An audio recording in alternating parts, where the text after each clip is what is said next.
ประชาชนอิหร่านก็คือกันเขาถือว่าคณะพวก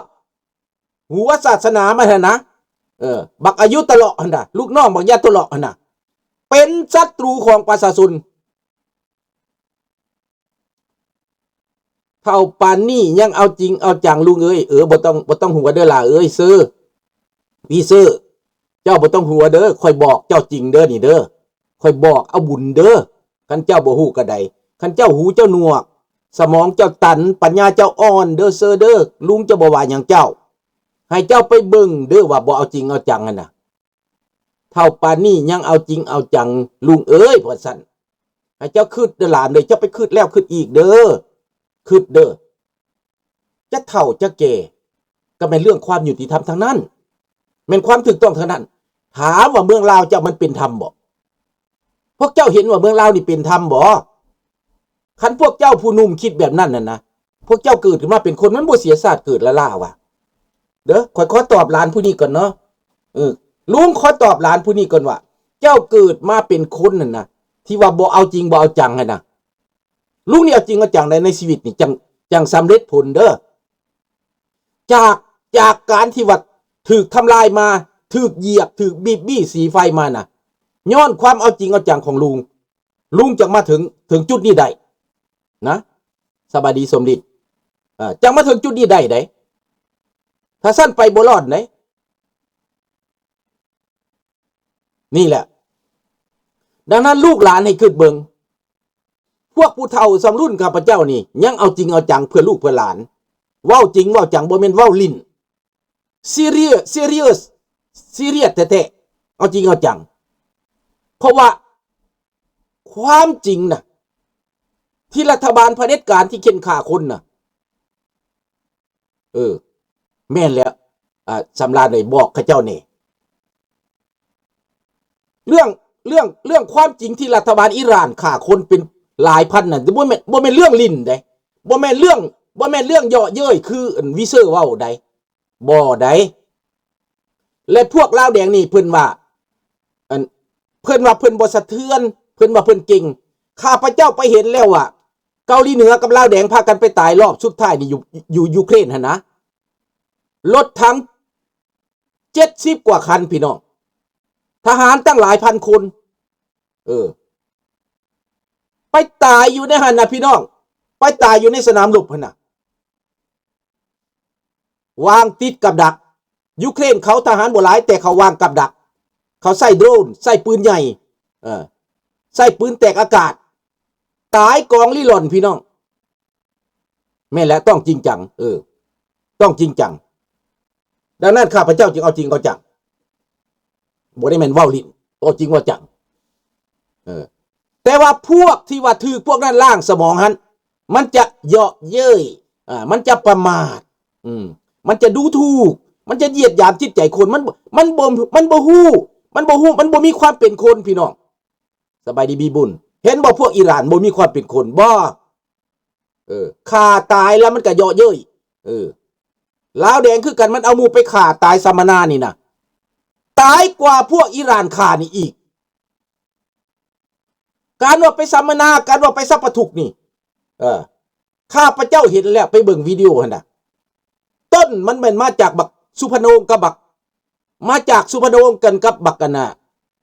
บักสุนภูมาลุงโพเรื่องจริงแต่กี้ข้าพเจ้าเห็นมันเต้นดองที่จริงแล้วบักสุวรรณภูมามันดีใจว่าเจ้าชีวิตลาออกต้นหน้าเจ้าชีวิตลาออกได้สาธุเด้อให้มันเป็นเวรเป็นกรรม7ชั่วโคตรพวกนี้นะ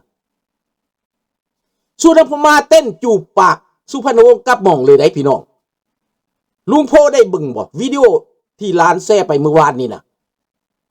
ที่พี่น้องลูกหลานเขาเจ้าเอาออกมานะเขาห้องว่าภาพในอดีตนะมันเป็นพิมพ์วิดีโอชัดเจนเลยยังสีพิมพ์สีอีกพี่น้องขอบใจพี่น้องคนไทยเด้อหรือว่าคนลาวกับบ่ฮู้แหละเอาออกคั่นน่ะขอบใจเรื่องภาพในอดีตเอาออกมาแม่นชัดเจนเลยเวลาลาออกเห็นหนังสือลาออกแล้วมันเต้นดองสุวรรณภูมาน่ะมันโดดไปกอดน้องชายมันน่ะแม่นมันนี่น่ะเป็นโตการบ่ง ในลาวเฮาจะเป็นแบบนี้แม่นมันนี่นะว่าปล่อยว่าให้ลาวเป็นกลางหั่นน่ะแม่นมันนี่แม่นโตการใหญ่เด้อลุงโพแม่นโตการใหญ่สองไอ้น้องอันนี้แหละเริ่มแต่เพชรสลาดมาหอดสุนภูมิสุมาสุพรรณวงศ์แม่นพวกนี้หวังเข็นข่าวฮาวีประชาชนลาวหวังเอาประเทศลาวไปเป็นข่อยขาชาติอื่นให้ไปเบิ่งโลดข้าพเจ้าหาก็ไม่เห็นสัตว์แต่ก่อนก็ยังสงสัยอยู่มันบ่แจ้งวิดีโอนะแต่เมื่อวานนี้ข้าพเจ้าเห็นวิดีโอที่ลูกหลานคนไทยเอาออกมาน่ะป้าตุมันแจ้งครับเพราะว่าเมืองไทยกับเจ้ามีหอสมุดเมืองลาวเขาบ่มีหอสมุดเด้มันจูดถิ่มมันเผาถิ่มเบิดหลักฐานต่างๆมันเผาถิ่มเบิดแต่ว่าประเทศไทยข้าเจ้ามานักข่าวไทยข้าเจ้าถ่ายไว้ข้าเจ้าเอามาลงขอบอกขอบใจพี่น้องคนไทยนักข่าวคนไทยเด้อที่ว่าพวกเจ้าได้เห็นหน้าที่นี้เปิดหูเปิดตาข้าพเจ้าเปิดหูเปิดตาคนลาวที่หูหนวกตาบอดเด้อให้ได้เห็นแจ้งสว่างให้ได้เห็นความจริงนี่ภาครัฐมันเบื่อเมาให้ลูกหลานคนลาวเฮาให้เป็นคนเป็นปัญญาอ่อนหมดแหละลูกเอ้ยนั่นละท่านดวงแม่นแท้ๆอันนี้น่ะปัญญาอ่อนเบิดบ่ฮู้เพราะว่าการศึกษามันบ่มีการศึกษามันก็บ่ฮู้หยังมันเมาแต่ลิ้นแต่กินมันเบื่อเมาแม่นนี่ดังนั้นข้าพเจ้าทำหน้าที่นี้เตือนลูกเตือนหลานเพราะว่าเจ้าบ่มีความรู้เจ้าเสียเปรียบเขาเจ้าอ่อนแอเจ้าบ่มีความหักษาดจะไปหักแก้วจะไปหักเจกจะไปหักรัสเซียพุ่นเห็นบ่คนลาวคู่มือนี่หักเจกหักรัสเซียพุ่นดังนั้นให้ซอยกันคนลาวนี่ให้จริงจังให้เขามาฟังให้เขามากดไลค์กดแชร์ให้มาบอกต่อๆกันไปพี่น้องข้าพเจ้าบ่เบิ่งแล้วนะแม้แต่หมู่คู่ข้าพเจ้านี่อยู่อ้อมข้างข้าพเจ้านี่ก็ยังบ่ได้ให้ความจริงจังในเรื่องนี้นะน้อยคนในยังสิเข้าใจแม่นบ่น้องรัตวรยังบ่ได้ฟังได้ยังบ่ได้สนได้ยังบ่ได้ฮู้จักความจริงได้พี่น้องบางคนน่ะบ่เคยได้ยินอยู่ใกล้กันก็ยังบ่เคยได้ยินนะเพราะว่าเพิ่นตากายเพิ่นเบิ่งข้ามดิเพิ่นมองข้ามได้พี่น้องเห็นบ่สะดุดโบราณว่าสะดุดเฮาเตะสะดุดหันย้อนหยัง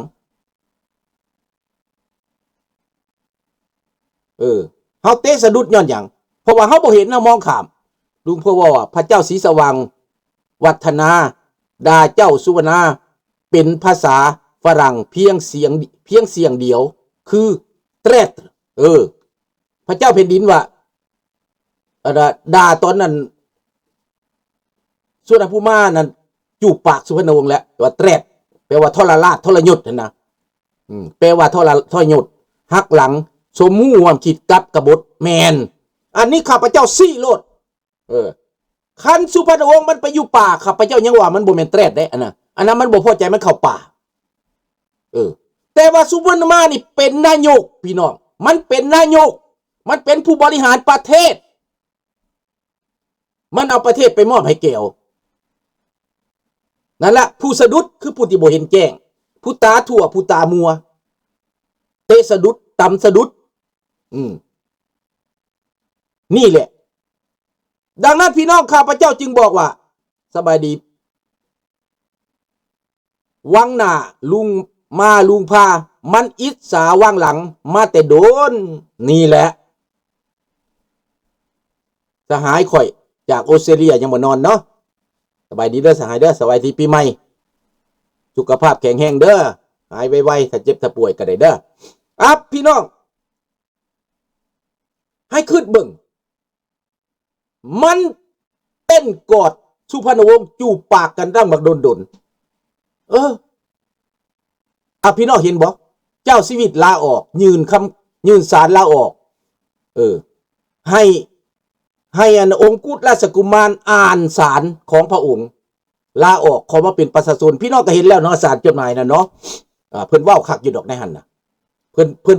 ฝากไว้ให้เบิดให้ลูกหลานจำไว้เอาปืนไปจี้ให้เพิ่นเฮ็ดและไม้เพิ่นอ่านเวลาเพิ่นอ่านปุ๊บจบแล้วมันเต้นกอดกันเลยสองไอ้น้องมัน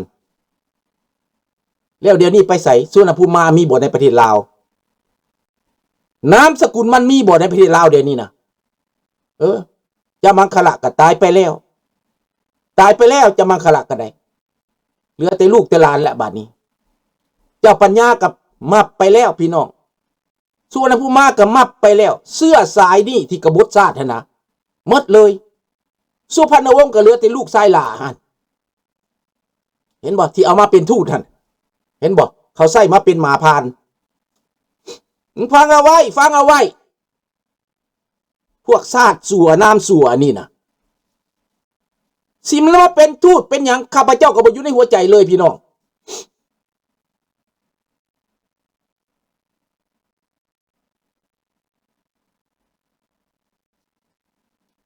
แม่แล้วส่วนผู้มากก็เหมือนดังจอมพลไปแต่งนั่นแหละสมมุติความคิดกับฮิเลอร์นั่นแหละอันนั้นแหละส่วนผู้มาน่ะมันสัวมันเลวคักบัดนี้นะแจ้งบ่ต้องเว้ายังอีกแม่นย้อนว่านายกลาวเป็นกบฏนายกลาวเป็นกบฏสบายดีสมฤทธิ์ตั้งแต่กี้เฮาเป็นเอกราชมันบ่พอใจมันอยากไปเป็นหัวเมืองขึ้นกับแก้วมันอยากให้เมืองลาวไปเป็นหัวเมืองขึ้นให้น้องชายมันพอใจให้บักสุพรรณวงศ์พอใจสุดท้ายแล้วลูกสุพรรณวงศ์ก็แตกไปอยู่นิวซีแลนด์ปล่อยให้ประเทศคว้างเข่งปล่อยให้ประเทศเป็นแบบนี้อยู่คู่มือนี้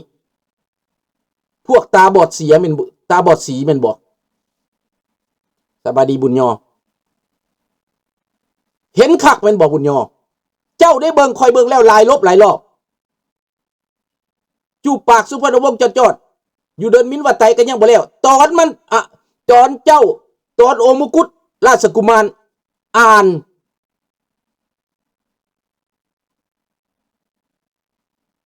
เจ้าบ่ได้เห็นว่าเจ้าเห็นอยู่ว่าอัน SP แชร์ออกไปหลายๆเด้แม่นด็อกิวเมนต์ที่วัดยั่งยืนคักแน่ปฏิเสธบ่ได้อันนี้นะต้องเบิ่งเด้อต้องไปเบิ่งเด้ออยู่ภาพในอดีตลงไป Facebook เขียนเป็นตัวลาวภาพในอดีตจะได้เห็นโลดจะกวดไปจะเห็นเบิดข้าพเจ้าจะแชร์ไปใน Facebook เด้อแม่นทุกคนก็เห็นกันแจ้งเลยอันนั้นน่ะตอนมันมาแต่ฮานอยกะแมนอยู่ตอนนั้นน่ะก็ยังบ่แจ้งปานนี้แต่ตอนมันแจ้งตอนมันโดดอยู่ปากตอนมันโดดกอดกับน้องชายมันตอนว่าองค์มงกุฎราชกุมารอ่านใบสละบัลลังก์ของพระเจ้าชีวิตนี่แหละโตนี่แหละข้าพเจ้าตำใจตึกโลดโอ้ยกูอยากอยู่ข้าวนั่นดิกูอยากมีอำนาจกูอยากเป็นทหารข้าวนั่นดิมึงตายคาหันโลดข้าพเจ้าเสียมันตายคาหันโลด